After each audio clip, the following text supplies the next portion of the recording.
Hai adik-adik, dongeng kali ini merupakan salah satu dongeng yang terkenal di Indonesia.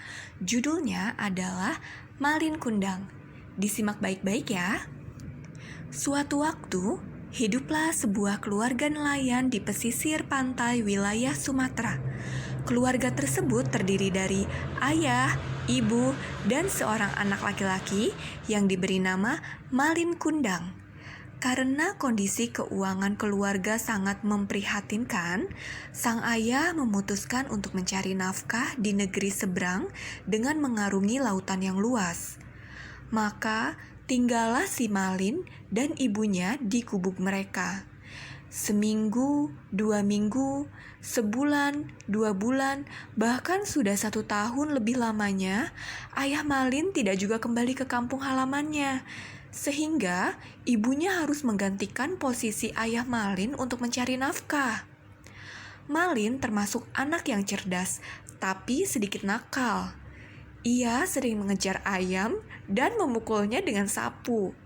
Suatu hari, ketika Malin sedang mengejar ayam, ia tersandung batu dan lengan kanannya luka terkena batu. Luka tersebut menjadi bekas di lengannya dan tidak bisa hilang. Setelah beranjak dewasa, Malin Kundang merasa kasihan dengan ibunya yang banting tulang mencari nafkah untuk membesarkan dirinya. Malin berpikir untuk mencari nafkah di negeri seberang dengan harapan nantinya ketika kembali ke kampung halaman, ia sudah menjadi seorang yang kaya raya. Malin tertarik dengan ajakan seorang nakhoda kapal dagang yang dulunya miskin sekarang sudah menjadi seorang yang kaya raya. Malin Kundang mengutarakan maksudnya kepada ibunya. Ibunya awalnya kurang setuju dengan maksud Malin Kundang, tetapi karena Malin terus mendesak, ibu Malin Kundang akhirnya menyetujuinya, walau dengan berat hati. Setelah mempersiapkan bekal dan perlengkapan secukupnya, Malin segera menuju ke dermaga dengan diantar oleh ibunya. "Anakku, jika engkau sudah berhasil dan menjadi orang yang berkecukupan, jangan kau lupa dengan ibumu dan kampung halaman ini, nak," ujar ibu Malin Kundang sambil berlinang air mata. Kapal yang dinaiki Malin semakin lama semakin jauh dengan diiringi lambaian tangan ibu Malin Kundang. Selama berada di kapal, Malin Kundang banyak belajar tentang ilmu pelayaran pada anak buah kapal yang sudah berpengalaman. Di tengah perjalanan, tiba-tiba kapal yang dinaiki Malin Kundang diserang oleh bajak laut. Semua barang dagangan para pedagang yang berada di kapal dirampas oleh bajak laut. Bahkan, sebagian besar awak kapal dan orang yang berada di kapal tersebut dibunuh oleh para bajak laut. Malin Kundang sangat beruntung dirinya tidak dibunuh oleh para bajak laut. Karena ketika peristiwa itu terjadi, Malin segera bersembunyi di sebuah ruang kecil yang tertutup oleh kayu.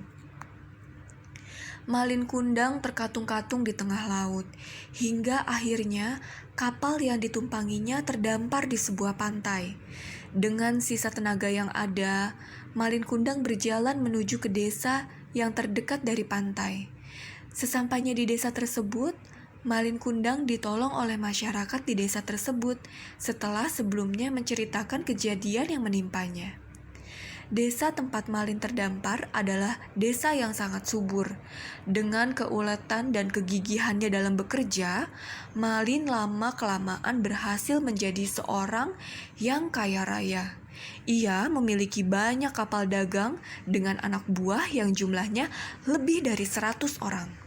Setelah menjadi kaya raya, Malin Kundang mempersunting seorang gadis untuk menjadi istrinya.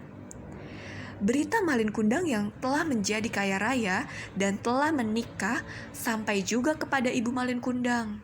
Ibu Malin Kundang merasa bersyukur dan sangat gembira anaknya telah berhasil. Sejak saat itu, ibu Malin Kundang setiap hari pergi ke dermaga menantikan anaknya yang mungkin pulang ke kampung halamannya.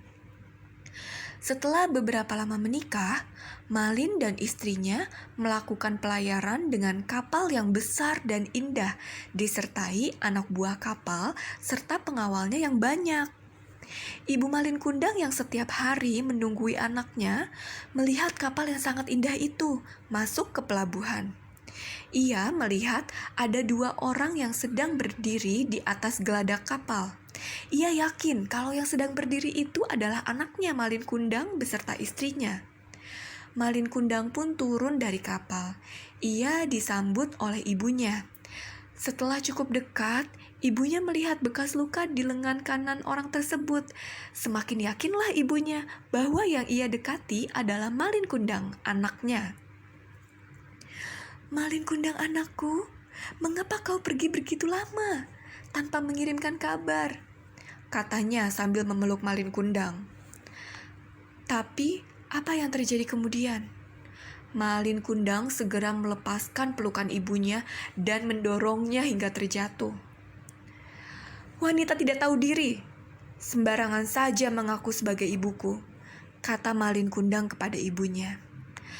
Malin Kundang pura-pura tidak mengenali ibunya karena malu dengan ibunya yang sudah tua dan mengenakan baju compang-camping. "Wanita itu ibumu?"